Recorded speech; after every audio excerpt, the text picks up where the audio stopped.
Come on now. Come on, What up, man. man? What's going on? How y'all doing tonight? No, you ain't seen me in a minute. Well, Yes. Y'all ain't seen me since Wow. the Red and Black event. So look, want to thank you guys for coming out. I appreciate everybody that came up to me, shook my hand and whatnot. And like I told y'all before, the shirts will be out. I want to make sure I finish up the last couple shirts for my brothers and everything. But hey, here we are. You are tuned into the ATL Sports Endgame. It is Freestyle Falcons Friday. All right, before we get to the people in the chat, I want to get to my brothers on the panel. To my left, you guys know him. Y'all love him. It's the man himself. It's the franchise. Big Ant. Big Ant, what's going on, man? What's happening? Hey, it's Freaky Friday. Y'all finna hey get down with the boogie tonight. Hey. And right below him, y'all know him as Six-Man K-Styles, but he is the Silver Fox. I call him the Shaolin Feng Shui. Six-Man, what's going on, man? Boogie Nights. There go your alley-oop. The Boogie Nights are always the best The in best in town. town. dancing, keep on dancing. What's going on, people, man? K-Styles here. You already know, man. Oh, and right below me, we got Coach and Chain. I mean, he came all the way from Seattle to see you people. Y'all say what's up to Coach. Coach, what's going on? It's still hot. No, just playing. Now, what's going on, everybody, man? What the hell? Y'all laughing. Oh, man. No, this is some serious shit, though. I'm finally recuperating from being down there. I was that dehydrated. It was hot, man. Last year, I realized I came later. The week that started raining, next week I came last time. Yeah. So, but yeah, I'm finally getting back to normal because I've been dehydrated. I came back up here, had the sniffles and shit. Yeah. Coach, you was eating too many hot wings. That's what it was. Too many lemon pepper wings. No, man, no. I ain't gonna talk about y'all restaurant. Hey, Coach, we're gonna leave that alone, Coach. I already mentioned on the earlier show. Oh, shit. I wasn't impressed with somebody.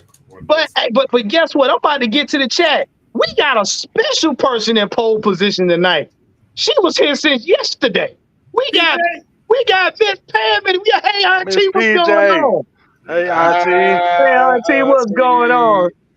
All right. We got Miss Pamela Johnson in pole position. We got D. Coleman. What's going on? We got Derek. We got my boy Jerome 69. Jerome in the house. I said Jerome in the house. I'm an international player. Right. Hey, Jerome. I sent you that happy birthday, bro. I sent you that happy birthday representing our Kansas. I know y'all Leos is in there. We won't hear all about that. Hey, don't hate. Don't hate. You know what it is. Don't do that. And we got Old Chicken Holler, and we got Georgia, Texas boy. He said, what it do, AFN family. Now, look, I'm going to take a segment from my brother K-Style because we got some stuff to talk about. So, do y'all want the Massengill Summer Jam screen issue, or do y'all want the news? So, put one for the news and 2 for the Massengill. Come on, put it in there. I know some of y'all is using Summer's Eves. Come on now. Don't be shamed. It's pH balance for somebody. What about the wall? Hey, look, they're going to walk in. They're going to come in here and talk about what the hell is the Massengill? Right. Hey, it's new to me too, so don't I don't know anything. Hey, look, it's not by Menon. Shut up, Juan. Georgia Texas boy said once, I don't want that number 2. Who said that? What? Georgia Texas boy said he said Georgia Texas boy said, I want 1. I don't want number 2. No number 2. Look. Everybody got 1 right now. She gonna like, wait. I don't know about that. It All could right, be. all right. It could We be a got. good thing. Look now. Don't sleep on number 2. I'm telling you. You're supposed to have one more coming in there, and he's in the chat right now, but you're supposed to be hitting the link. Fresh, where the hell you at, man? Man, Fresh, come on, man. Get Come on, your don't ass do it in like here. that. Hey, wait a minute. She gonna talk about smell like smell like perfume run. Whoa. That means it ain't been washed. Oh God. Lord. Not my problem. Not my No. problem. Hold on. What y'all say? It smell like Teen Spirit. That's what you Oh saying? my God. Oh Jesus. Dude, All right, really, wait, Southside really 3? Really? That's what we doing? Really? That's what we doing? See, I said, Southside, you didn't pay attention in class, did you? You just didn't. Basically, Southside say he wants everything. He want all of them. You want all of them. Wow. He said smell like a curb. Smell like whoa for what? Like D Coleman. Now D Coleman, where you been hanging out, bro? I don't. Don't get him started. Don't get him started. I tell you what. Let's go ahead and get to the news. Yeah. We're gonna get to it. Okay. Now they want us to go in order, so we'll be cordial. All right, we're gonna start off with this one right here. Now, Kirk Cousins ready for? Wait a minute. What the? You know what? Damn, Dirk cut him. I mean, it's going there, but there you go. There you go. There you go. Uh-huh. We're gonna talk about the underwear intermission later. Wait a minute. All right, we got it. All right, look. All right, man. I know a lot of y'all have seen it, man, but recent videos have come out, you know, Kirk Cousins is looking like MVP form out there in the training camp. Now look, before y'all start twisting y'all thongs in the knot and y'all start running out here popping people with your bra straps, it's training camp. But what we're trying to get you guys to understand and pay attention to is look at the form of this quarterback. This man does not look like he's scared. He does not look like he's injured. Okay? So before I give my 2 cents on it, I'm gonna let Ant take this one right here. Ant, what's your thoughts on this, man, based on what you've seen, you know, from the footage? He been out there throwing some dimes. I mean, he been dropping dimes on them. Look, I want to, you know, say it's been more difficult than what these fans on Twitter are making it out to be. There were some tough, you know, some tight windows out there that he had to drop. Like, look, it was one throw out there that he threw to Ray, and it dropped right into the basket, right into the bread basket. Mm-hmm. You have to have touch and accuracy to throw that type of pass. If you can do that in practice, man, look, you know what he can do come, you know, regular season. Come on, bro.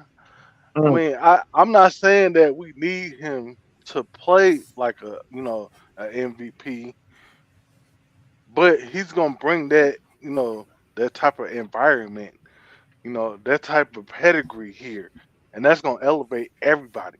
Mm-hmm. What you got, K-Style?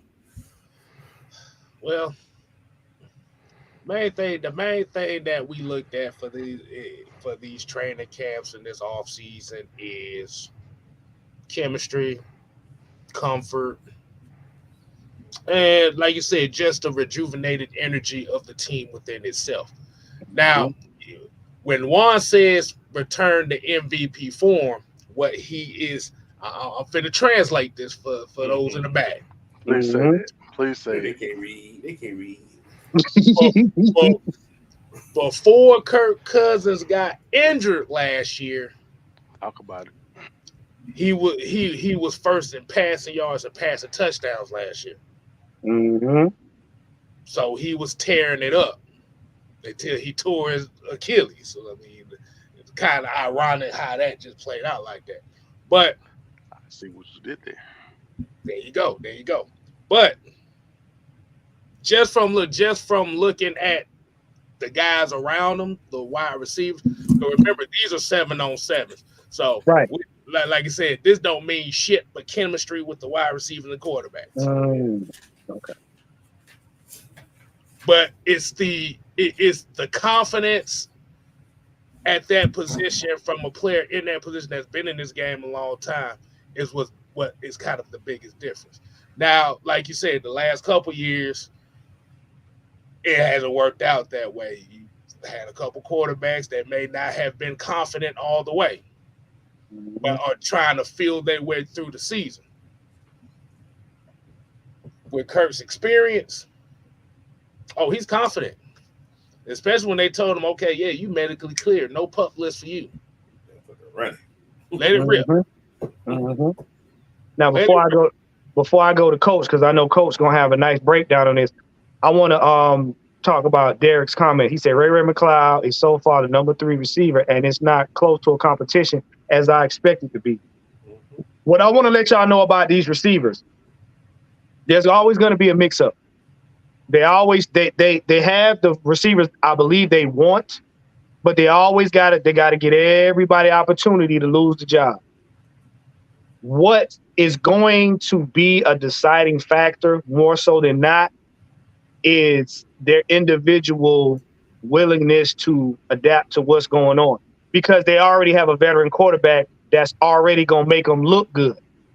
So individually, they're going to have to basically judge them on different characteristics, because Kirk can put it anywhere you need it, and you see that. So as far as that goes, I won't get hung on any one receiver in the order that they go. You know, I'm not saying you're wrong there. I'm just saying don't be surprised who's number 1, number 2, or number 3, because technically it really don't matter. Because them boys can stretch the field like we know they can, they gonna have a field day on these teams, especially with these DBs that don't know how to cover. It's not even a contest. Not even a contest. So what you got, Coach? All right. One thing, Kirk said something in his interview, I think it was yesterday. He said, if I didn't feel like I could do this job, I would retire. Mm-hmm. He said this. He said that. So, confidence. That's exactly what I'm going to. That confidence he has right now, y'all better watch out. They said Kirk was running today. He was running. He had a 10-yard scramble today. 10 yards is a long way on Achilles that just get repaired. And he was doing it with confidence, guys. Kirk. He also said that he's doing something that he's still learning. He said he's never actually sat down and talked with a DB to the extent that he did with Jesse Bates. He said he's done it before, but not to that extent. He said these guys are picking each other's brain. That shit. Coach, y'all, let me tell you something. Coach got me excited right now. Y'all don't know. I don't really get all jumpy. Coach just said something that y'all not paying no attention to, because I'm a patterns guy. I look at patterns and tactics. Why would your veteran quarterback, your MVP veteran quarterback, I'm putting that out there right now, talk with a DB's guy? Why? One of the top DB guy, in my opinion. He's doing homework on what he has to face, because the thing about Jesse Bates, the thing about people like Grady Jarrett, they eat their whole life, just like Ray Lewis and all other greats. They eat up film, because Jesse Bates ain't satisfied with being who he is. He wants to be better than elite. And he's out there studying. So with Jesse continuously studying, what he's telling Kirk is, Kirk, this is what I see. Kirk, if I was facing you, this is what I would do. This is what I would do. This is what you need to look out for from the DBs now. When you get ready to do this throw, you get ready to do that throw. When your guys is running this route, running that, he's telling Kirk, who already seen everything, bruh. From my perspective, this is how we see quarterbacks. This is what we see when we cover. This is what I look for when I'm trying to jump a route. And then he's giving Kirk some stuff from another perspective to where Kirk now, when he's out there, Kirk looks at the DBs a lot differently. He's looking at a DB from a DB standpoint. Now, guess what? His mind is going to be like, oh, so I notice the little cues that they do, so I don't end up throwing any interceptions. So when I throw it to my guys, I know if he does this little quirk right here, I'm gonna put it where such and such can get it here. So you gotta think that kind of information. That's what builds championship teams. Go back and look at any other championship teams that won the Super Bowl that was they're very instrumental. Their players interchanged certain information. Case in point, when Ray Lewis talked to Peyton Manning's wife, she told Peyton Manning how he was doing. Ray Lewis went and got built a room in his house so he could get film on Peyton Manning. Why? He wanted to learn Peyton Manning's mannerisms to become a better player, to be able to see stuff that he normally wouldn't see. So if you got a top DB's guy giving your quarterback information, it's about how to read other players. So that makes his game that much better. Who you got this snuck up in here with the goat face? Mike, is that you? Come on now. Come on, B. Bitch, I'm not no damn goat. What the? Come on, Roscoe. You gotta stop playing games. Get out them weeds, Roscoe. What is that then? That's a goddamn black sheep. Okay, black sheep. Fucking goat. What the fuck I was like talking about the damn goat? So what you trying to say, Mike? You was over there being bad. Nah, I'm calling bags. So Mike, I want to get your take on this, man, because I know you was speaking on Kirk Cousins earlier today. But what's your take on Kirk Cousins looking like he's back to MVP form, and also something that Coach said, and we were just talking about it, how he was actually having a sit down conversation with Jesse Bates. And what does that mean? What does that translate to a lot of people that don't understand how impactful this conversation was that they had?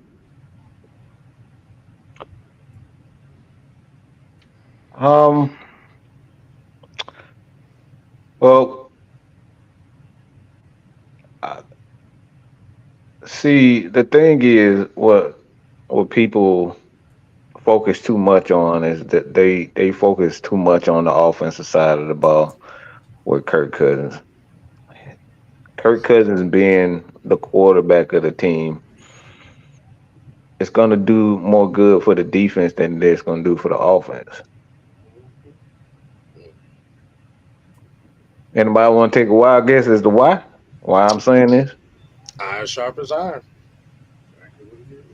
So if you're a defensive guy and you got a quarterback that has been there, a guy that has been there, a guy that has the resume, it's not a whole lot of things that Kirk Cousins hasn't done as a quarterback.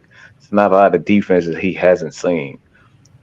So not only is he gonna, give the offense confidence, but defense, they're not gonna want to be shown up. It's like it became a competition with Matt Ryan and that offense. Like, they putting up all the points, but like now it's like, all right, we putting up points. We got a quarterback that can do his thing. It's like, shit, I'm good too. So Falcons are gonna score points, but more importantly, they're gonna hold time of possession. But the defense ain't gonna be on the field like that. And I kind of want to piggyback off of what Mike just said, and it's kind of adding into this comment that's on the screen. Is that Michael Penix, you said Kurt's always taking notes, don't know what he's writing, but he's taking notes. Did anybody check out him with the GoPro cam on the helmet and stuff like that? He had a GoPro helmet camera on there. So essentially, that's one of his things where he always want to go back on the film and see what he did right with cadences and stuff like that. And also the funny part is he wanted to see how well he communicates with his teammate, even with lame dad jokes. But still. But going back to what Mike said about it, I don't care. hey, look, but piggybacking off what Mike said is, yeah, the defense will benefit the most out of this just for the simple fact is, yeah, you got to be on your toes. Like you said, he's not going to give the defense opportunities and practices leading up to games to where, okay, this is going to be an easy practice. We just going to dominate. Mm-hmm. And this is where the confidence of the entire team and the confidence of the coaching staffs as well plays a huge part in this. Mm-hmm. That's going to be the difference between this season and the previous 3 seasons. That's all I got. That's all I got on that. And something else that's special to it too, as well as Jesse Bates giving a bird's eye view to Kirk Cousins. Kirk Cousins, on the other hand, is like I said, he's teaching him. Because like Mike said, let me say something. Let me say something real quick. I gotta interrupt. He's not teaching Kirk Cousins anything. He's not teaching him anything. It's nothing Kirk Cousins hasn't already seen. It's nothing that Jesse Bates can do defensively that he hasn't seen already. This guy been in the league. No, let me finish. Because like I want people to actually think about what I'm saying. Think about what I'm saying. There's nothing you could do to Kirk Cousins that he hasn't already seen. It's like talking to Jesus. Like, you can't fool Jesus. You can't fool God. God done seen it all. Every aspect of football, Kirk Cousins has seen. He's done. He's lost. He's won in incredible ways. He's lost in incredible ways. He's played against guys like Jesse Bates before. Incredibly smart, big hitters, guys with range, defensive guys that can stop the run, defensive guy that can get after the pass rusher. So when you have a player like that, these players are your team's best friends. There's nothing Jesse Bates can do to teach him anything. Nothing. He can't teach him anything. When you got a Kirk Cousins like that, what he's doing is creating team chemistry. He's giving Jesse Bates in that defense. This is why I say this is why you bring in these veteran guys, because look, let's think about this. Think about this, what I'm saying. Tom Brady in his 18th year. What do you think he's going to learn in his 18th year? Learn to stay away from the holes. I mean, that's one thing that can be learned about it. I mean, look, he already got a hole. He got a $500 million hole. Like, that ain't, you can barely teach him that. That comes looking like, where did that come from? Look, his wife, that girl worth $1 billion. Like,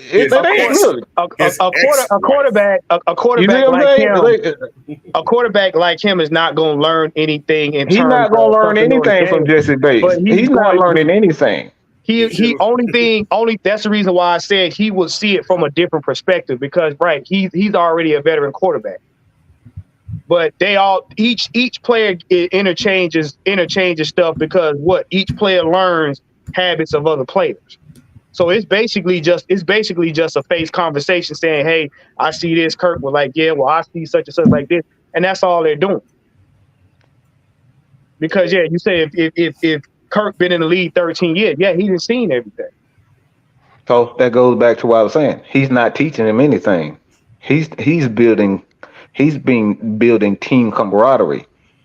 That's what when you bring in veteran players like that, you're not bringing them in so they can, so you can teach them how a new system. They know the system, they know the players for the most part. They done seen all types of players. They know how to adjust to every aspect of football.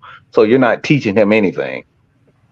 This is why Aaron Rodgers got the attitude that he has, because you can't tell him shit. He done seen it all. He done it all. So you can't teach him. So what Aaron Rodgers and Kirk Cousins is focused on is like, all right, how can I get these guys to the next level? That's what Kirk is thinking about. That's what he's thinking about when he's talking to Jesse Bates. Because it's like I said, if I've been there, it's nothing you can tell me about how to get those numbers. It's nothing you can tell me about how I can put on the show. Bitch, I am the whole fucking show. I'm Stone Cold. I'm the Rock. He's been there. So it goes back to, how can I get the best out of an ant? How can I get the best out of a coach? You know what I'm saying? That's why a lot of guys, and this is why a lot of guys like Stephen A. Shit,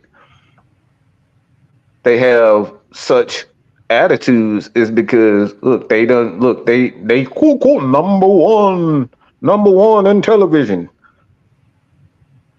because that's number one. You can't tell a guy who number one what to do and how to play better. Bitch, I'm number one.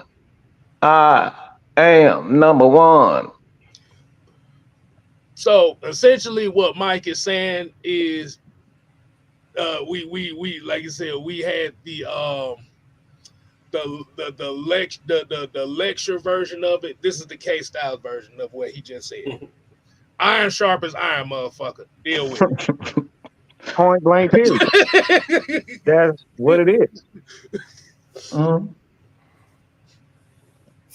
All right, so now we're gonna go to the next one here, because this, in my opinion, went over a lot of people's heads too, and just it sounds simple, but it ain't. And that is, Kyle Pitts came out and made a statement and said this team is different. And a lot of people, you're gonna have some people that's gonna be like, how? I'll wait to see when we play this, that, and the other. But before I let everybody go, I'm gonna tell you, if you haven't been paying attention up to this point, then this probably gonna go over your head anyway. So, and I'm gonna go with you.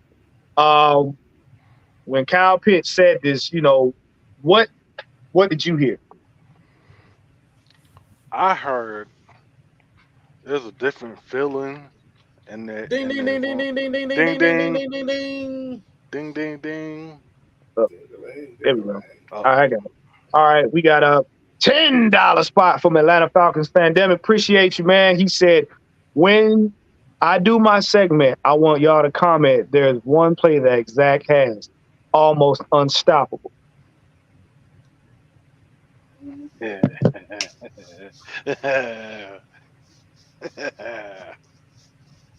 I got a question. What part of the field do you want to talk about? I think I know where you're going with this. Well, what part of the field do you want to talk about? Go and finish up what you were saying, though, man. Hey, appreciate the 10 spot, man. Yeah, we appreciate it, bro. Basically, what I'm hearing, what I feel is there's a different feeling in the room, like in the building, on the practice field, everywhere. Like, everybody's not uptight. Everybody can be themselves. They can be people. They don't have to, they're not put in a box like they have been the past couple of seasons. And that allows players to play freely. Mm-hmm. And you're seeing that. You're seeing it in the locker room. You're seeing it on the practice field. You're even seeing it when they're doing these interviews. They're speaking freely. They're not speaking like they're reading from a script. What you got, K Styles? I see your gears over there turning. Go on here, turn them. Well, once again, I'm going to piggyback off of what Ed said. the energy in the room, like you said, essentially they're taking on the personality of their coach. High energy. There you go. Alley-oop. There you go.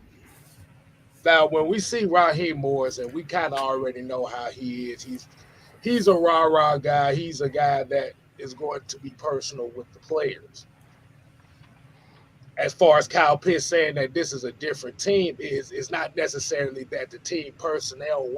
Well, you got pieces, like I said, you got different pieces, but everybody has to focus on the energy at which this team play with each other.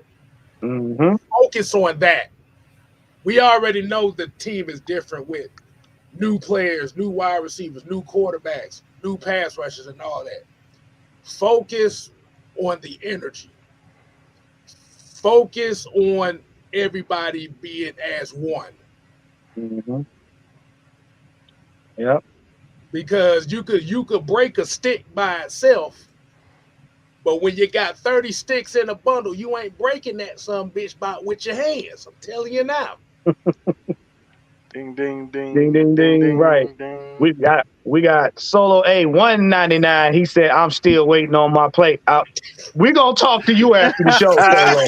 Don't worry about it. We got you. We got you. Solo, you still sweating bullets. My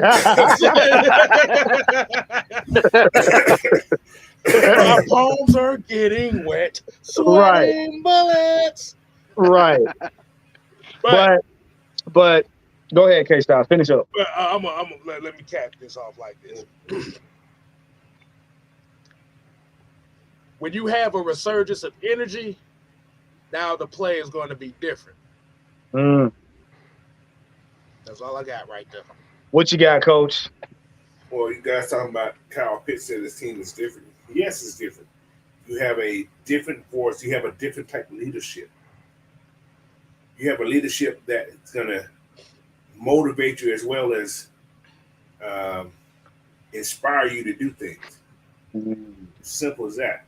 So, yeah, it's a different team.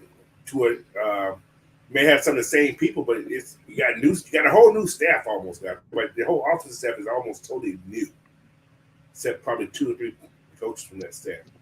Mm-hmm. So it's a different team, and you got a different wide receiving crew, except Drake. So everything is new. So, but it's positive. Like I said, you hear these guys talk, man. Everything is they're so confident too. Mm-hmm. I mean, everybody that speaks has a confident tone in their voice. It ain't like, well, this is what we're supposed to say. These guys are like, yeah, this is what we're going to do. And they all have the same mission. One game at a time. Let's go out there and work hard. Let's make each other better. It ain't let's make me better. Let's make each other better. So they want the whole team to be on the same. What the hell? Oh, Fresh. What up, Fresh? Fresh. You finally made it on. Who the hell? Yeah, man. What up? If y'all don't know by now, man, this your boy Fresh right here, man. He showed up to the Red and Black event. Great for you to show up, brother. Thanks for getting on, man. And before I let you go, because we bring you up to speed and everything, and I know Mike got something to say too. What Kyle Pitts came out today and he stated that this team is different. And I know a lot of Falcons fans, while they hear Pitts say that, a lot of times they really not grasping what he's saying. You know what I'm saying? And what did you think about this when Kyle made this statement?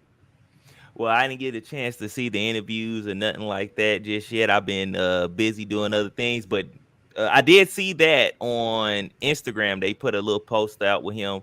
What I can gather from that is pretty much he's stating that the energy, the atmosphere, everything around there is a different level of play, a different level of confidence, a different level of language going on. See, when you have a first-time head coach come in and everything's going to seem like just lower level. This is the high level of planning and expectations now. And then when you have a quarterback of Kirk Cousins' caliber who's been in the game for a while, who's seen it all, who's have done it, it's very different. It just takes everything to a new level to where it's going to be different at all on all aspects, on all fronts. You know what I'm saying? Having that experienced quarterback who can come in and command the offense the way he does makes everything that much more different. And it gives the defense that much more confidence to, to go out and do their job to the best of their ability, because they know, hey, when that offense get on the field, we're going to get rewarded for what we have done. It's what's the complimentary football now, for real. There you go. You know what I mean? There it is. It shouldn't be no more one side is lacking. It should be all top tier play from here on out. Absolutely. Mike, what you got, man?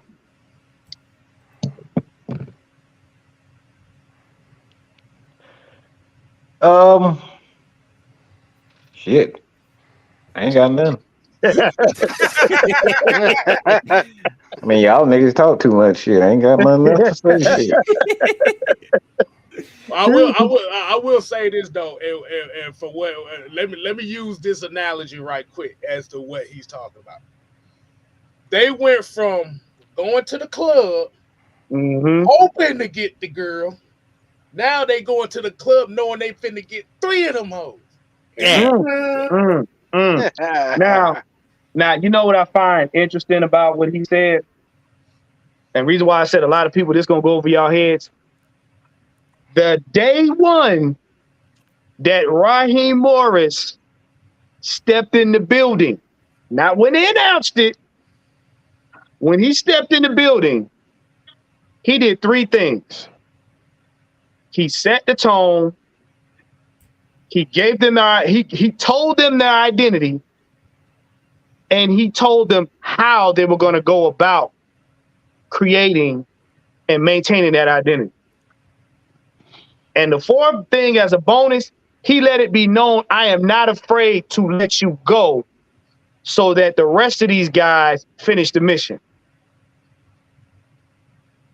Second, the second part to that is he brought in the future Hall of Famer so that he could tell them what it meant to be a Falcon, good, bad, and ugly, so that they don't get further along and get away from what got them to that point.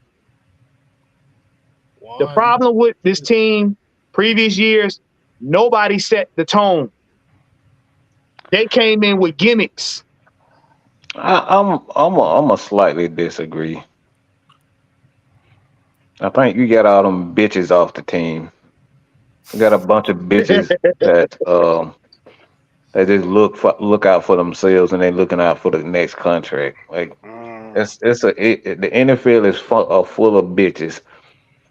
Like, we up here getting all these quarterbacks record number contracts and $75 million. Like, what are we doing?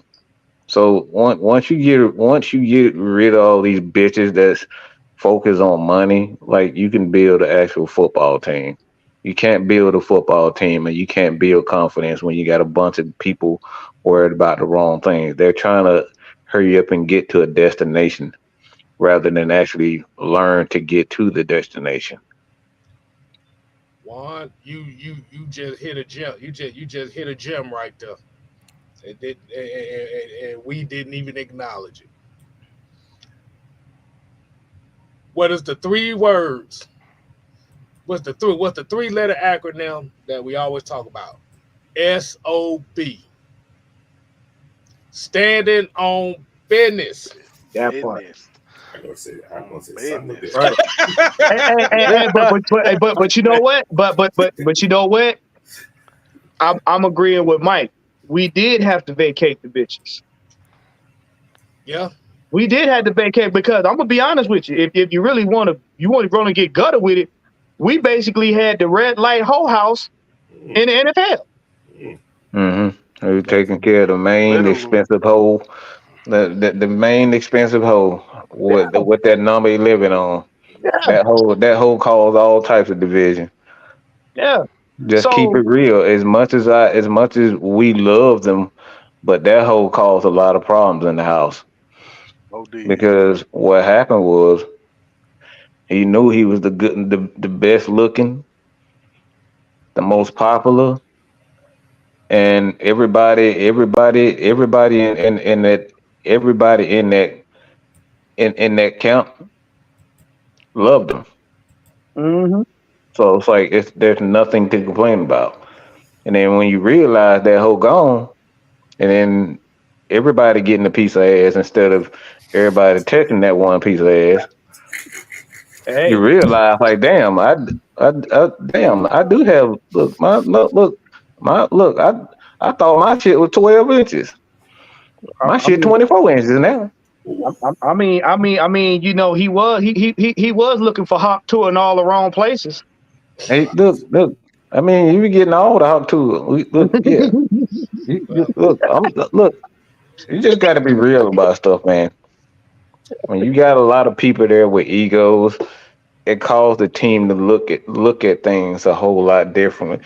It causes the management, the front office, to start focusing on things that really don't matter. It causes them to get emotional. What happened with Julio caused a division with that organization because they didn't win the Super Bowl, and then when he didn't win the Super Bowl, what happened? He started crying, Mhm. whining. Arthur, man, I don't like what's going on. I don't no, please don't get rid of Dan Quinn. And then he ended up holding out. After he held out, what happened? Arthur went in his bag when he didn't want to get in his bag and said, all right, man, damn, here. So it caused a lot of division. I cannot with Southside, yo. Get too Come much spit on, on bro. that thing. Hot Mhm. too. Spit on that thing. Wow. Spit on that But thing. but but yeah, but Mike is right. It left our offense one dimensional. It he wore on really good players. And what you're seeing right now is a reemergence of, like you said, a team that's going to be cohesive, that's going to play complementary football. You know what I'm saying? From all of this, and this is what I keep telling y'all. We keep telling y'all as a unit, pay attention to stuff in off season because that tells you what kind of team you're going to have during the season. You got your favorite running back taking out the whole offensive line to dinner. What did Mike say? Building chemistry. You got your veteran quarterback, and you got your one of your great DBs. They're having conversations. You having your coach being transparent to the point where he wants all his players to mentally be free to talk to him. So when they get on the field, they're gonna run through that brick wall for him. That kind of stuff. That is what creates championship teams because when stuff doesn't go their way, they can pull together. and you're basing the team's mentality on each other and not the individual. Right. Right. Because everybody should know this in football. You are responsible for the man on your left and your right in any given situation. Doesn't matter if it's offense, doesn't matter if it's defense, doesn't matter if it's special teams. You are responsible for your man on the left and right. That's how it's played. Like Mike said, when you start thinking about just me, all of that falls apart. So This do you, is, go ahead, take that. so my bad. So the question for everybody is for everybody. Um, so while we're talking about the energy of Raheem Morris, is that been one of the major issues as far as this franchise, as far as coaches? Because what we've seen is a history of coaches that have this flaw of I ain't gonna say not holding the team. Well, They fall in love with the pretty hoe. The pretty hoe booty get bigger every other month. Like, y'all need to listen to me. You start falling in love with the pretty girl. They just keep chasing that nut. That's all it is. I'm just saying. It's simple. It's really not that hard. It's because when Julio first got here, who was the center of attention? Roddy White. Roddy White and Tony Gonzalez. Michael Turner. Michael Turner. He wasn't a center. So the longer you start looking at Julio and all the other people, they started to, shrivel up a little bit, slow down a little bit. You start saying, you know what? I thought you was it, but you ain't it no more. It's crazy that the mindset Julio came in with deferred as soon as he started hanging out with the rappers and the celebrities in Atlanta. Right. But then we see a lot of the videos of Julio in practice with Dan Quinn where he's sitting there with a straw hat on talking shit on the sideline. Right. Yeah. So just like Mike said, Dan Quinn fell in love with Julio Jones. Julio Jones could do no wrong. And when it comes to the question of, well, why didn't he get more touchdowns or more deep balls with Matt Ryan? It was very interesting to see that, well, Matt Ryan could connect with a lot of other different wide receivers, but he couldn't connect with Julio. Yep. Because relationships don't come out of nowhere. They're not osmosis infused. They just don't say ta-da and there it is. You got to work on it every damn day. But now I got a question. We gonna kind of jump to the defensive side of the conversation, because we need to have this conversation. Now I know all of us know the answer, but I'm gonna ask you: can Grady Jarrett get back to beast mode? And I'm not solely speaking on this question as far as injury-wise. I'm now speaking from a standpoint of he's now the veteran. He's that dude. He's that dude on the defense. So he's not only the guy that's like a linchpin. Now he's in a position where he's sharing his wisdom with everybody else. Fresh, what's your take on this right here? I say yes, because not only from the guys that's already here with him, but the newer guys you brung in, the knowledge he shares with them, and the quicker they bring their level of play up, you can keep him fresh. You keep a Grady Jarrett fresh throughout the whole game. That's a problem. That's a problem.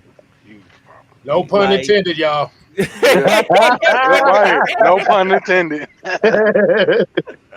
Yeah, that's a major problem you got to deal with.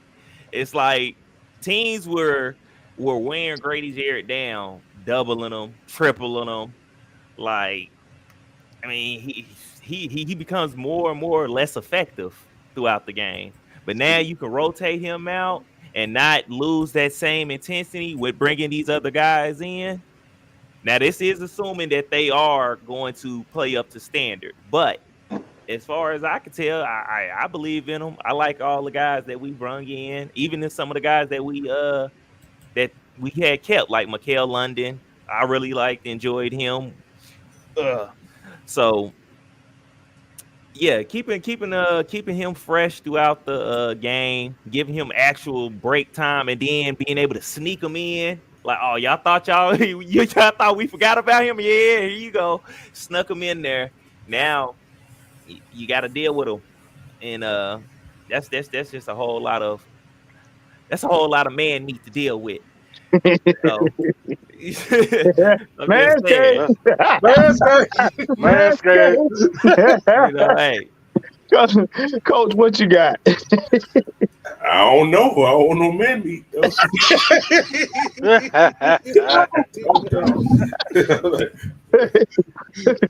But no, man. Like I said, I have not a lot to say because I talked about it on the last show.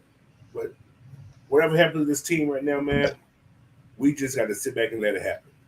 Because these guys, they going in the right direction. There's nothing more we can say about it. They're going in the right direction.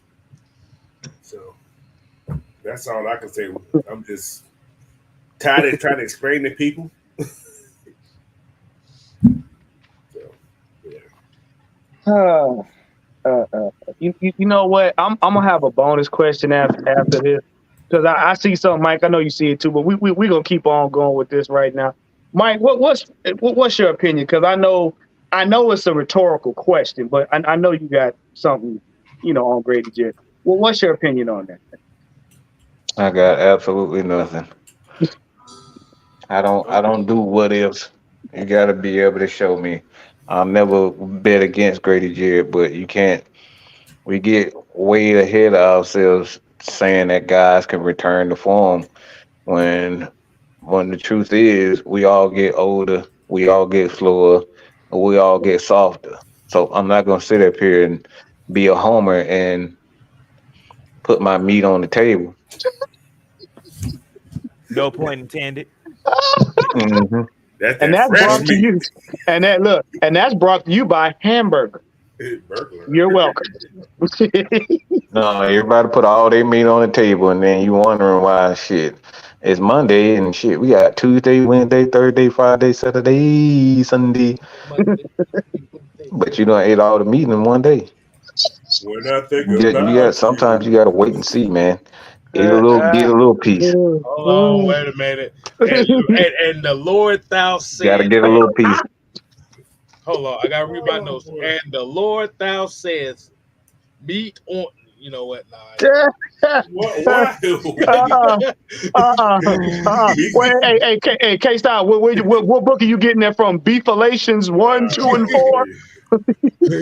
Chef Boyardee 103. Meat not in the hand. Ed, what you got, man? Y'all got issues.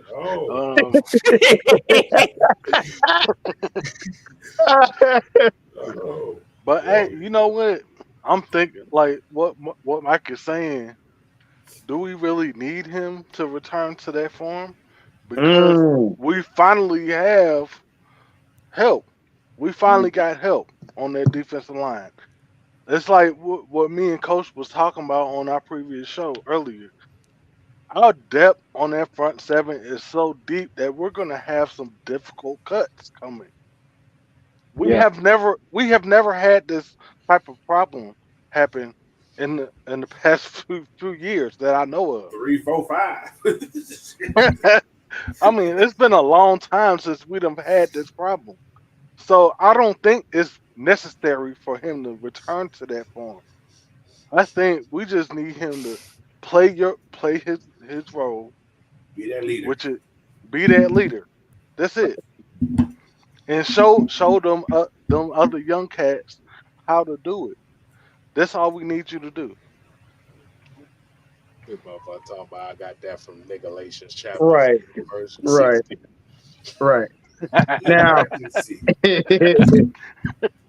right, but it's one of those things. I like to ask that question to get people riled up, but like we said, the consensus is he don't have to be. He's that mentor now, because, like you said, the one thing we noticed last season, aside from most of the injuries, the rotation on the defense is what kept the defense in a lot of games. More of the games, and more of the games that we didn't win, as well as the ones we did. And that right there has been an Achilles heel for us because we didn't have big rotations. The guys you saw was the guys playing in the first quarter all the way to the fourth quarter, and you prayed that they would still had enough gas in the tank to finish off the game. But with a rotation, you can put them in any position you need to, and especially when it comes to the fourth quarter, when everybody's tired, that's when you put the guys in as fresh, like Fresh said, to run them up. So he's not that, he doesn't have to be that guy. He's got help. But it is a question that need to come up because a lot of people gonna think, oh, well, Grady Jarrett just gonna come out there and it's just no, it's not. They're gonna put him in a quarter that he needs to be in. Trust and believe. He's not gonna be the main. He's not gonna be the main bell cow in this. So we coming up on an hour, man. We want to thank you guys for sticking with us and everything. Now's the fun part. Uh-oh. Yeah. And I'm titling this "Wake Up, People! Enough for the BS." Now I'm going to address a comment that we had, but first, somebody decided to pull their own pants down and sniff themselves in public. Hold on. I don't know about this story. Yeah. Okay. Translation: you are now tuning in to the Massengale Summer Jam Screen Hour, y'all. That's it. That's it. And here we go. Now, class, read along with us. Bam. Move the comment. Move the comment. Yeah. We gonna move that. Let me get to it right quick. I got you. Oh, you got it. Okay. Here we have. Look at Colsey now. He has the Beavis and Butthead logo.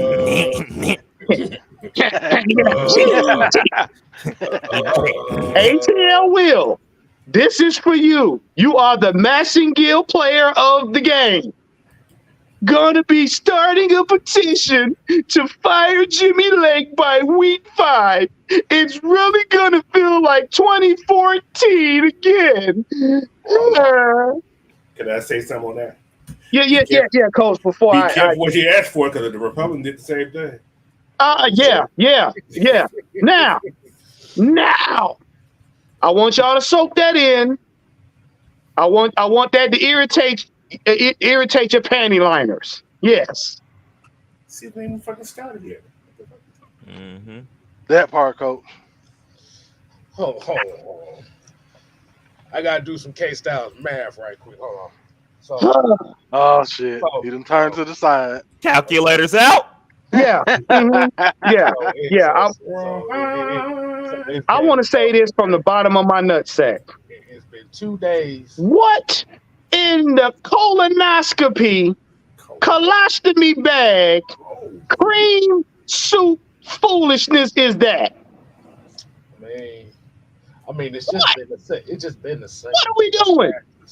And it's a 7. We ain't playing a lick of football. I thought. But you worried about a coach that ain't even had a chance to put nothing down on paper yet. I thought that in a 7-on-7, it's the second day of practice. I mean, I understand. Yes. Talking about there's no jamming into the season. They're not jamming. There's no pass rush. Where the pads? I got a question. Ain't no pads yet. I got a question. I got a question for a coach. I'm just sitting here. Go ahead, Coach. What the fuck so, are you talking about? Coach, what's the point of running a 7? What's the point of running 7-on-7 drills? Timing. Get your office in timing. Now, if people don't realize, day 1, they won 25%. Day 2, ramp up. Day 2 is ramp up 50%. So what they're doing now, they're just getting their bodies moving. Just getting their bodies moving. They're not doing anything physical. Nobody's actually guarding nobody. They just been make sure they're in the right area. It ain't like they're getting blown out or getting left behind. They're in these guys' hip pockets in this 7-on-7. That means do not challenge passes. That's what ramp up means. Let the offense work their way into the system. They got more plays to run. It's a ramp up. But the thing about it is, like I said, I just heard Coach just say that it was about ramping up. It's 7-on-7. I mean, it's still practice. I'm just trying to figure out what in the jackassery of a comment that was. He got it from that chat sport dude that's clickbait. We gotta start making these TikTok guys famous. Oh, that's who he got it from. One of You his gotta start making fanboys. these TikTok guys famous. Y'all created these monsters by subscribing and following these fools on TikTok. So now they think that they experts without actually doing any homework or even talking to real experts of the game. They don't have any conversations with real experts of the game. But as soon as they get them 85 or 100,000 followers on TikTok, followed by a bunch of fifth graders, they think they experts. Here's some advice for all of y'all on TikTok, for all of y'all that's gonna see this and y'all got run tell that accounts. Go back and tell these people I said this. The next time you want to come out your pie hole with some unadulterated crack cereal stupidity, sew your mouth shut with hot barbed wire and don't talk no more. Cause that But one, I was only kidding. I get it. I get it. And guess what? They put kids in the corner with dunce hats on. Because no. You cannot come on here trying to perpetuate signing a petition, parading around your scrotum size because you have no idea of what you're looking at as far as the Falcons team. That let me know you ain't looked at no kind of conference. You ain't listened to nobody talk. You ain't read no kind of article other than the little bumps on the back of your neck. But you want to come on here and write a petition. What do you think this is? Ain't nobody voting for the Falcons. The Falcons already established. You goofball. How about you take that article you just said, ball it up and swallow it? And I'm talking about Gawk 3000 fashion. Okay, so I'm just going to let y'all know. Y'all just saw me staring over to the side for about 5 minutes by myself, right? Because I had to have a come to Jesus moment after this, right? That's what that was the mindset.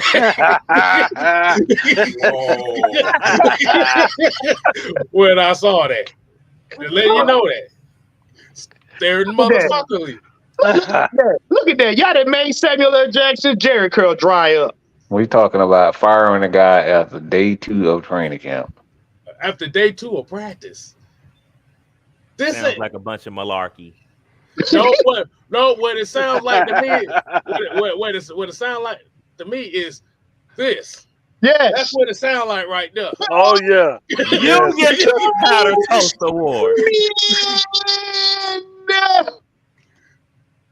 Powder toast, man. And you see what he's doing right there? He's scraping the stupid off the back of one of his faces. I wish I had an eye like that. Shut up, Mike. Remember the last time you saw something like that? That was another petition that came out a couple years ago. Oh. Y'all remember that one? Oh, Jesus. Mm-hmm.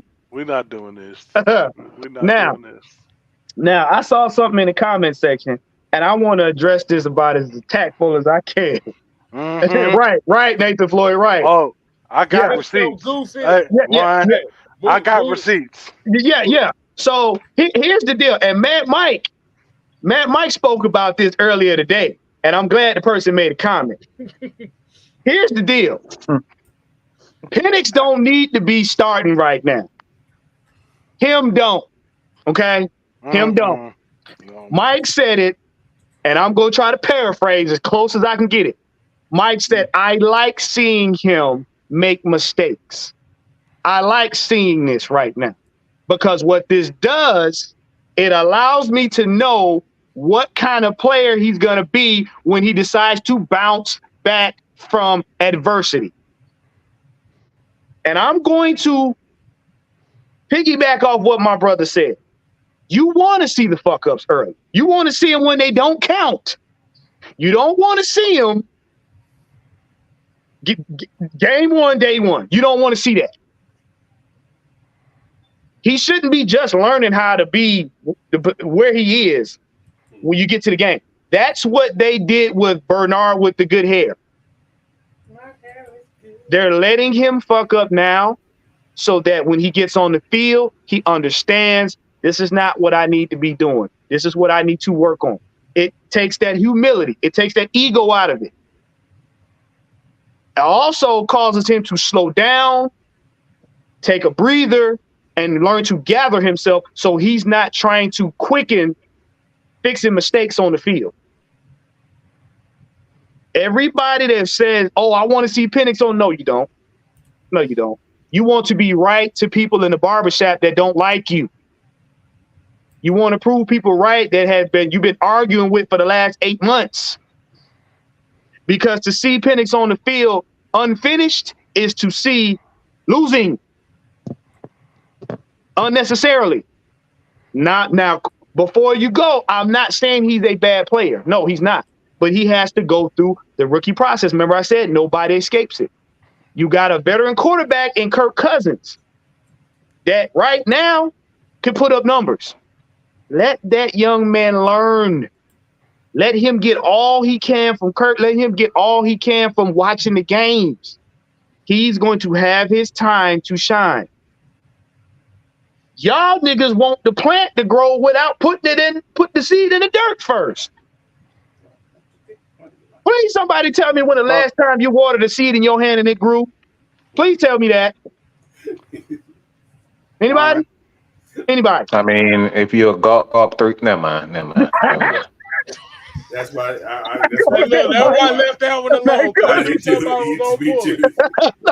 Somebody was going never mind. Too easy. That was too easy. But one.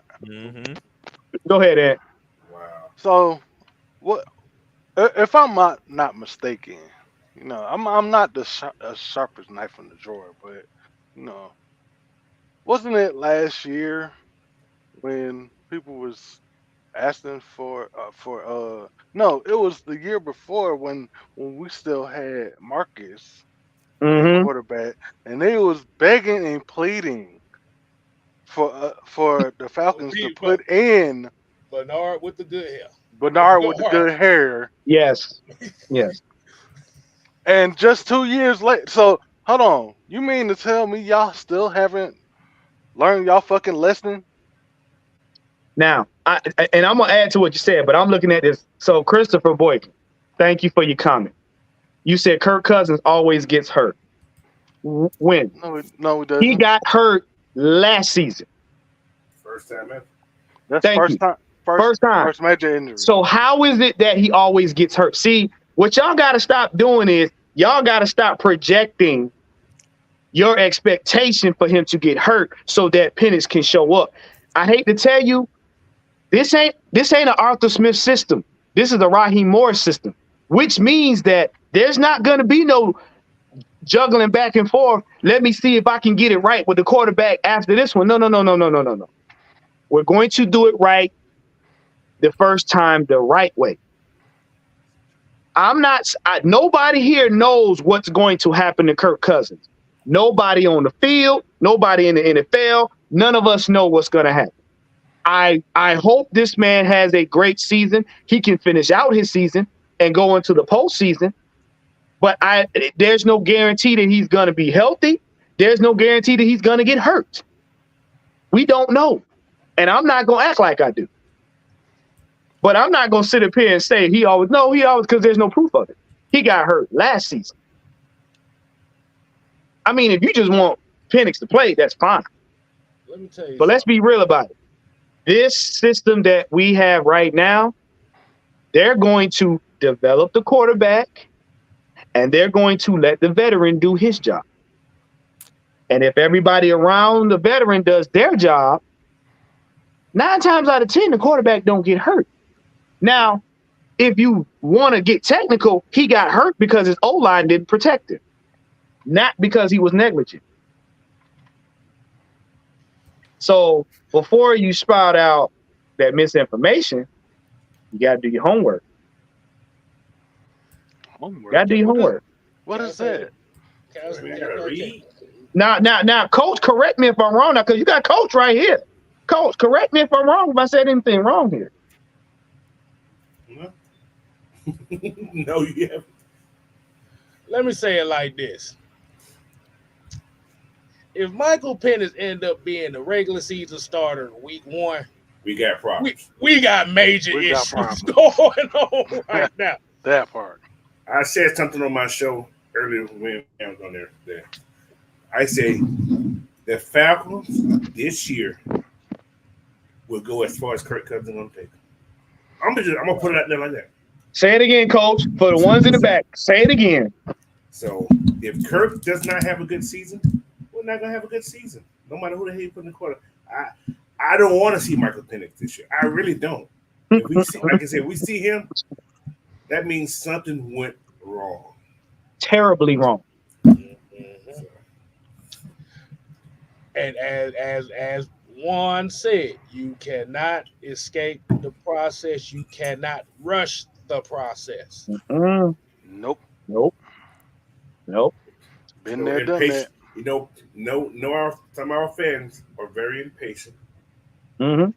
And that's a problem that we're going to have to deal with it. I'm about to say, does anybody want to run a prop bet about this season?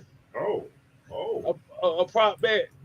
Gentlemen, I go pay it for you. I go pay it for you. Look, we're gonna place a bet that as soon as Kirk Cousins throw his first interception, bro, these niggas gonna start bitching, talking about Michael Penix need to be the starter.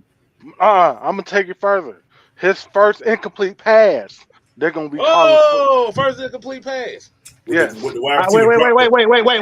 Let me add some A1 sauce onto it. His first sack, they gonna want him to get out. They gonna want him to retire from the NFL. I'm about to cut some myself. I'll be cussing for that one.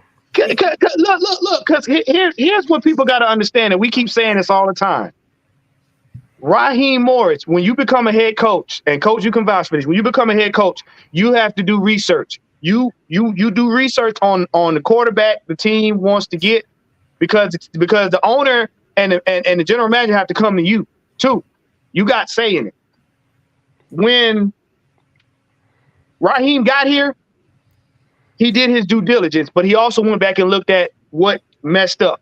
He went back and looked at 2016. Why? Because that reminded him of what not to do.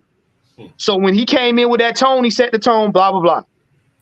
Then when Kirk was chosen, he looked at what went wrong with Kirk's season, how Kirk got hurt, what contributed to it. And then what he did, he went back and said, okay, we need to build this portion. Who do we have on the offense? We got this guy, and this guy. Okay, fine. Then when Penix was chosen, he went back and said, okay, who do we have for the future? Who do we got that's going to back you up when it's your time? We got this guy, and this guy. He go back and say, okay, well, we got all them people right there. I need to get you guys up to speed. You guys need to get bulked up. Why? Because I need you to be the best for Kirk. Why? Because Kirk has the best chance to get us to the playoffs. If we protect Kirk, he gets us to the playoffs. Why do you think they beefed up the defense? Why do you think all of the old linemen are 3 times the size of Bijan Robinson? It ain't for kicks and giggles.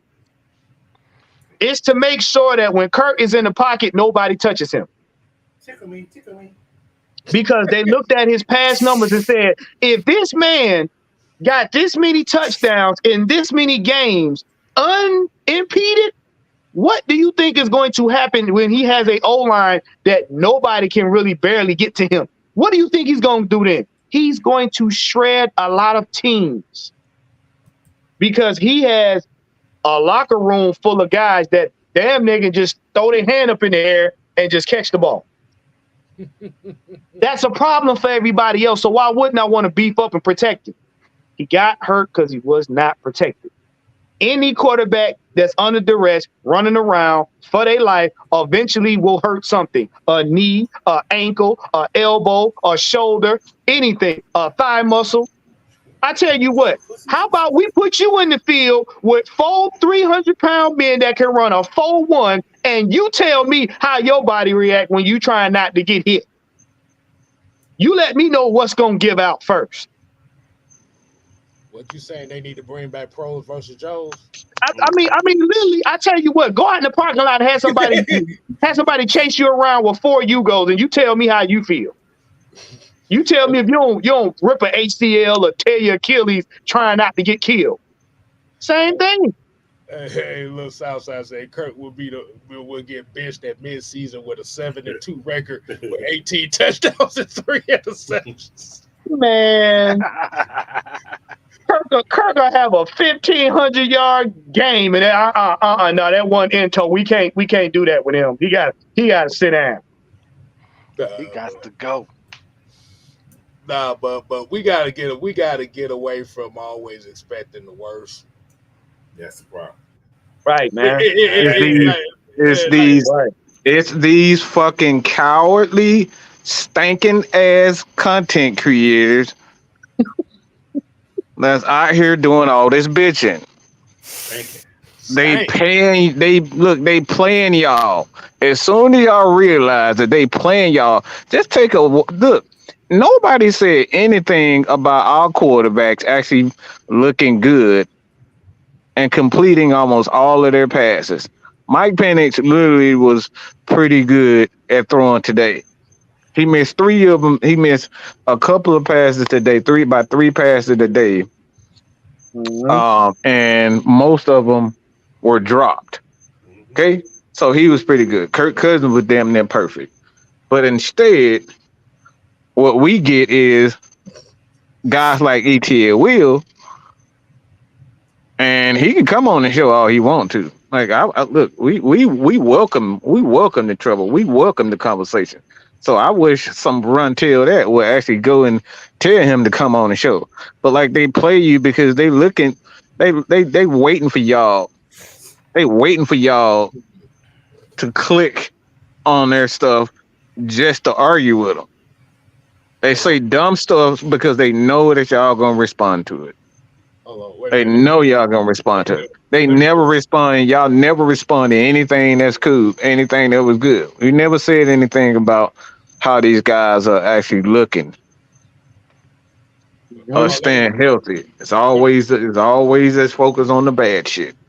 Let me do it right. Stinky Pinky! Stinky Pinky! And they be the same content creators. You never see them at these games, but they claim they at every game.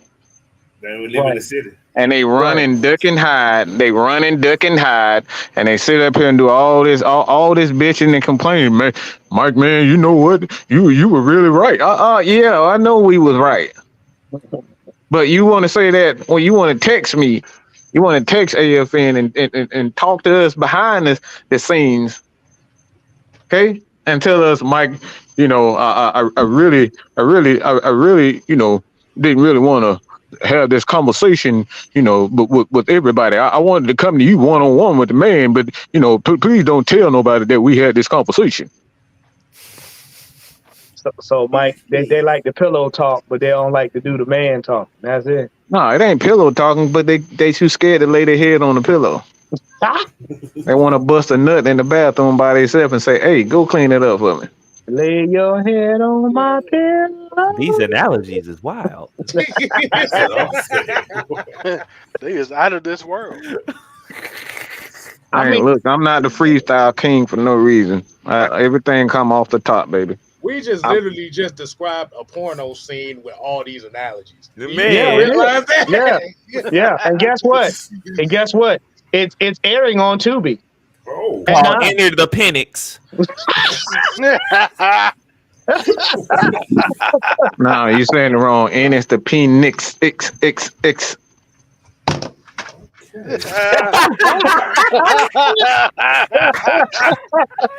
Parts 1 through 5. Mm-hmm. Yep. wow. He said, dude, I bet $600 on Kirk's first incomplete pass. I mean, you can do that. I mean, you can do that. Just give me the 600. Look, my cash app is Mad Mike Sports. Please just cash app me the 600. All right. Yeah, I mean, but here's my point. Here's the thing. What's your point? All quarterbacks are gonna have an incomplete pass. That's the nature of the game. If that's the case, you might want to pay all of us because it's gonna happen. But that's not that. I think he need a hug. I think he need a hug.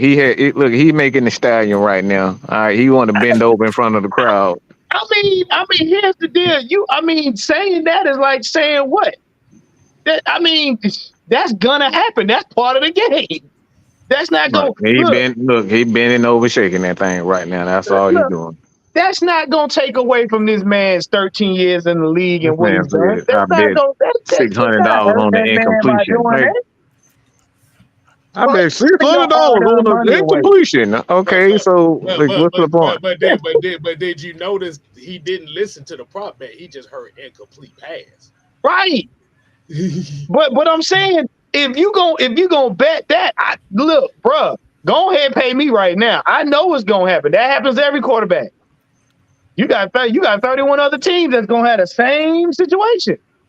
But at the end of the day, it's not gonna hurt. It's not gonna hurt his career none. What they all do it. That's like saying you gonna bet me $600 that I'm about to take another breath. Man, let me ask a motherfucking question right now, okay? I'm sick of these punk motherfuckers. I'm really sick of this shit. Bitch, how many quarterbacks that actually had good fucking seasons actually won a fucking championship? Answer me that fucking question. Are you some bitches up here talking about what the fuck, what Kirk Cousins can't do, what the Atlanta Falcons? Tell me a motherfucking quarterback that won MVP and actually won a fucking championship. I will pay y'all fucking $1,000 to tell me that shit. There's only one quarterback that actually won a fucking championship, and that motherfucker is who? Patrick motherfucking Mahomes. All the other quarterbacks that y'all bending over backwards for, now one of them ain't did a damn thing but put up a bunch of fucking numbers. But y'all want to put the Atlanta Falcons, Kyle Pitts, and Kirk Cousins in a category, say what they can't. Well, goddamn it, you can't get it up your damn self. That's why you probably single and you're spending all your $40. What are we talking about? I'm just computating on my computer hand. What are we talking about? You motherfuckers don't have no clue how fucking stupid you sound. Everybody is losers. There's only one quarterback who does the shit. He puts up the numbers, he puts up the effort in every game, he plays hurt, and he wins fucking championships. And we sitting up here having a conversation about, well, Kirk Cousins ain't won the championship. Well, name another quarterback that undid what he did and actually won. Nobody knows. And Michael Vick is not the answer. Hold on, let's put the context in there.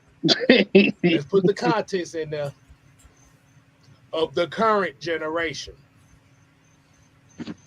Look, Christopher Boykin, look, if you don't get your... I mean, Crick, at this point, don't even worry about Chris, because he said Michael Vick in himself. Well, you said actually won, you dumb bitch, okay? You dumb son of a bitch. It's actually won a championship. Are you fucking in third grade or something? Leave him alone.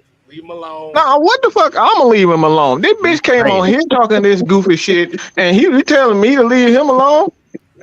I'm saying don't worry about I'm getting in mid-season form, bitch. I'm exercising right now. I'm having fun, okay? Mike in training camp right now.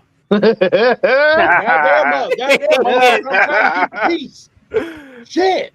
This son bitch came in here was talking this dumb shit about Michael Vick, who ain't even look. He won a goddamn a first goddamn class prize to goddamn to what prison he went to? What? Well, he went to first class goddamn to prison. When you up here talking about a goddamn Michael Vick, man, sit your clown ass down somewhere. He went to Sing. It's a damn shame that what happened to that dog. I mean, every last bit. Don't hit Fido like that. Some bitch up there talking about Michael Vick actually won something. Man, look, boy, I He swear. barely won a playoff game. What you talking about? He got a first class trophy of throwing a book in the trunk. That's all he got. That What part. talking about, man? Christopher Boykin with a name like Boykin. Look, Boykin. Look. I wouldn't even be saying like that's my name. I would erase that last name. I would erase that name. I wouldn't even tell my name is Boykin. Okay. Lamar Jackson is wrong too. He hasn't won a championship. Like that boy got killed back in the damn kindergarten. Oh, You are the weakest link. Goodbye. Of the top 10 paid quarterbacks in this league, Patrick Mahomes is the only one that won a championship within the last 10 years. See, this right here, that right there, right? Absolutely. He ain't sniffed a Super Bowl. He ain't sniffed the championship. Yeah, he too busy losing weight. I'm just saying. Well, his head didn't get any smaller. It's hilarious. It's really hilarious to see what guys done put up MVP numbers. They number one in passing, and none one of these guys have actually won a Super Bowl. There's only one guy you can say that did that, and that's goddamn Patrick Mahomes. But we still up here talking about what Kirk Cousins and every other quarterback can't do. Yeah. Like oh my gosh. We all trying to knock Kansas City off. Right. Everybody. They going for a 3-peat, but we up here talking. They going for a 3-peat. We sitting up here talking about. We up here talking about what every other quarterback. Well, shit. Like until somebody what Kansas City has. Look, everybody suck.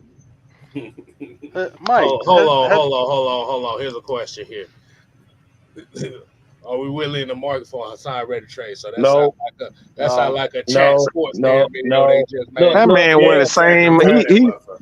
That man weigh the same. That man, me and him about the same goddamn weight and height and everything. Up here trying to play goddamn edge rush and talking about I need $20 million. Bitch, we the same size. What are we talking about? Here's the funny part. We don't need Hassan Reddick.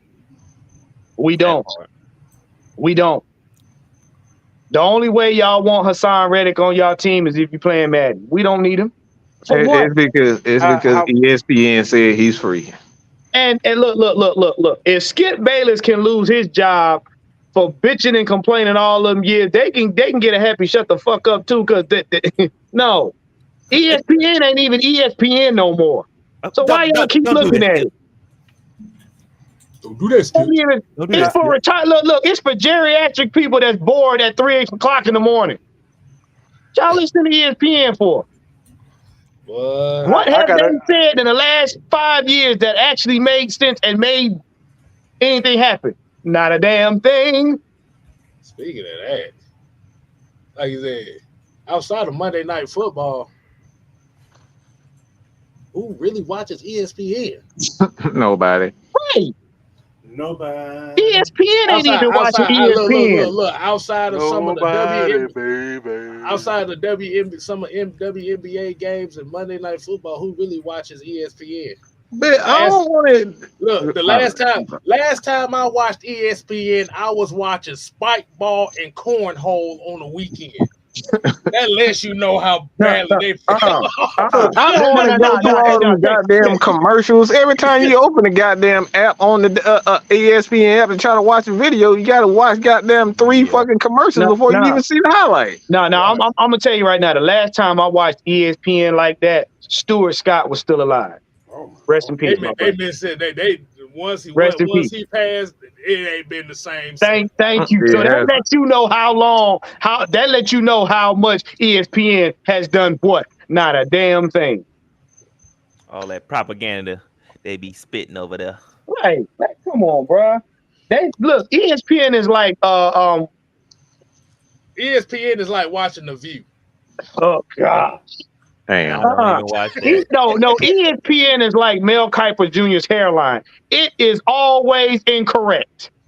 And ain't never in the same place twice. So Disney didn't ruin.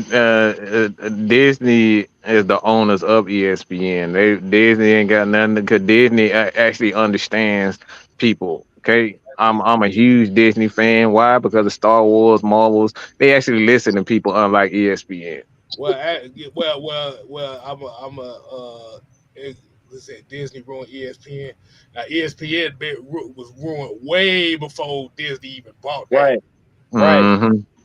Right. Because when Stuart Scott was there, Disney didn't own ESPN. Mm-hmm. I didn't. Nope.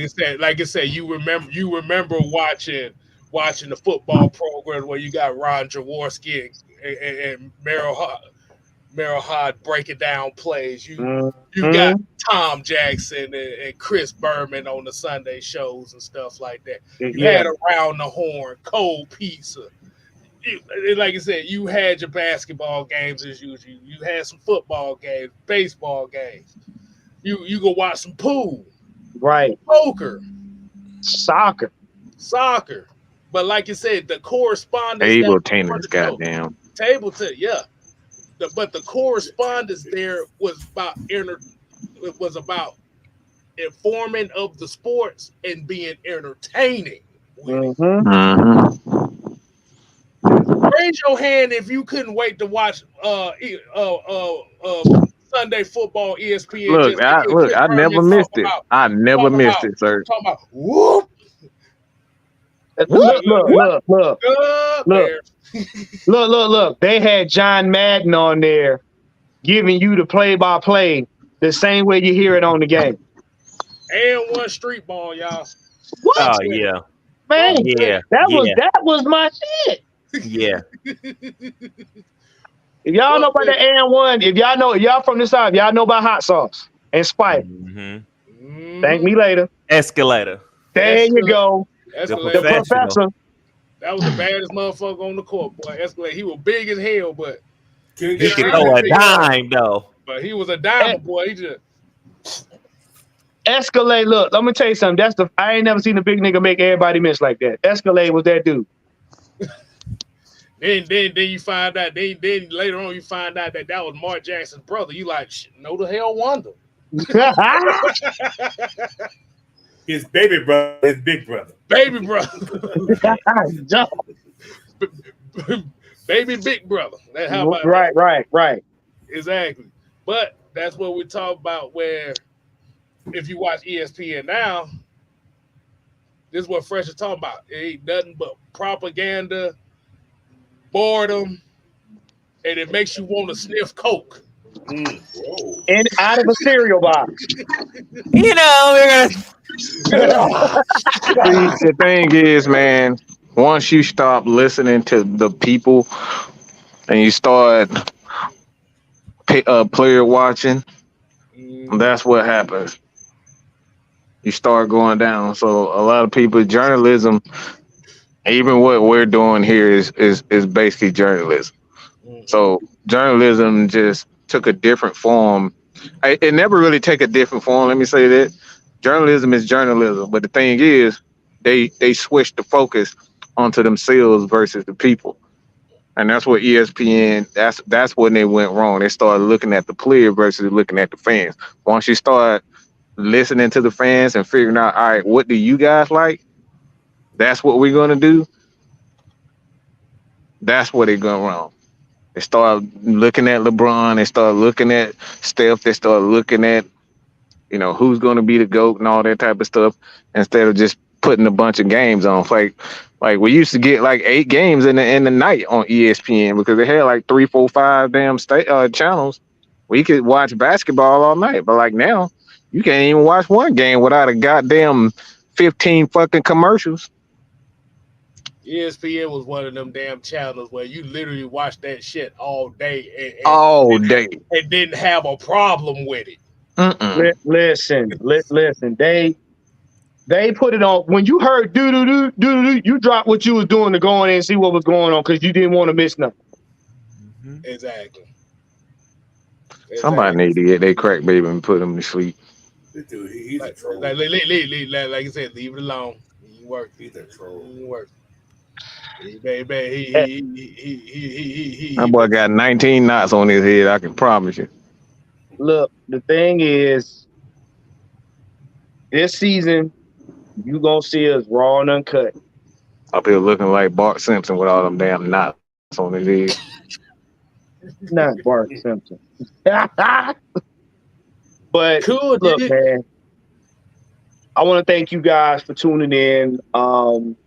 Listen, Mike has said this many times, and I'm going to reiterate it.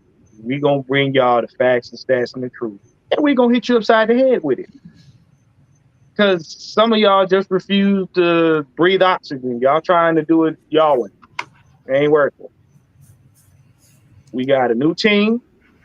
We got a new coaching staff. There's new expectations. All y'all content creators out there. Y'all gonna come with the same old BS. The same old BS. You're gonna get the same old results. And we gonna stomp the same foot in y'all ass that we've been doing. Hey, Mark Cheney. Hey, that's a creator for y'all right there. You know what I'm saying? So if you thinking negative about the team this season, that's your business.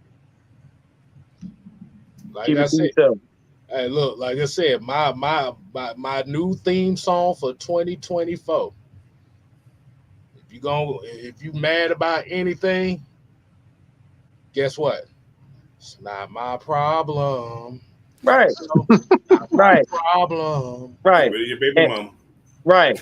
And all of us over here, and all of us over here live by the mantra, it's not our job to understand stupid.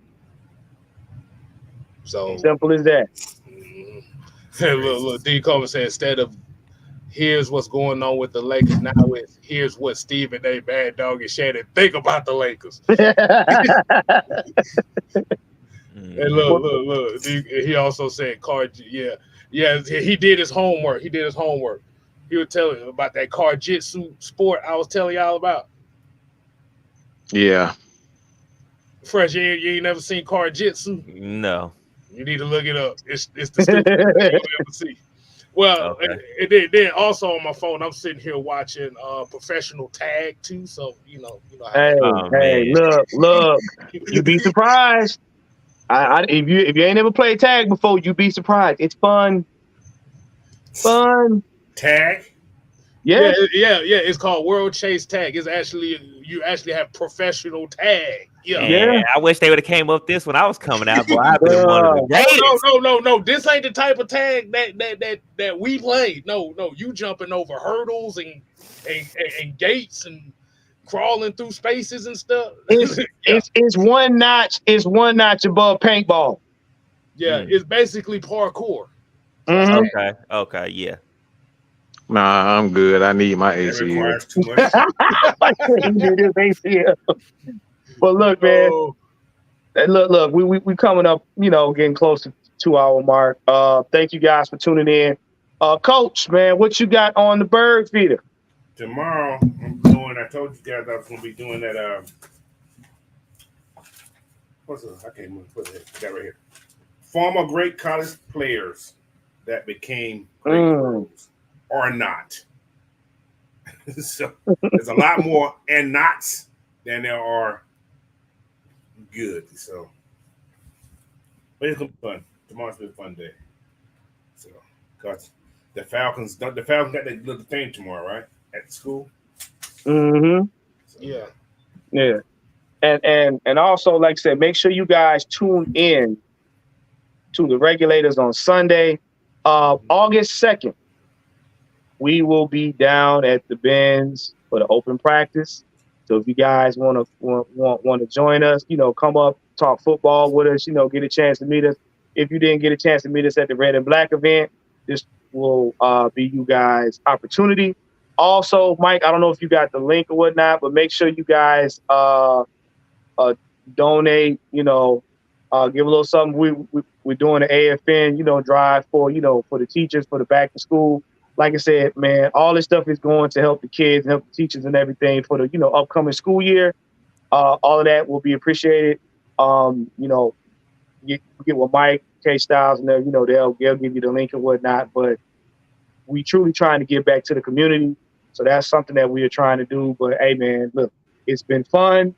You can catch me every Friday, 9:05 to 9:15 p.m. Eastern Standard Time. And look, we're here to tell the truth and make a difference. So, hey, me, my brothers on the panel, it's the ATL Sports Endgame, man. We out. And I also want to thank somebody else for pointing out professional pillow fighting while I was at it too. Oh my Lord! Oh wow! That shit is fun. Hey, K-Style, that shit they be tearing each other. Oh, they be swinging the shit out the pillow. Oh. I'm telling you that. You only use one hand now. Exactly. Man, look, if you get a good pillow that don't move, boy, you knocking people out. Damn. Yeah, I'm gonna have to watch that. They be going at it. Hey, I'm about to say, you go ahead and then I'll show a clip of it right quick in here. All right, hey, look, man, we out. Make sure y'all check the bird feeder in the morning, all right? Shalom. Later.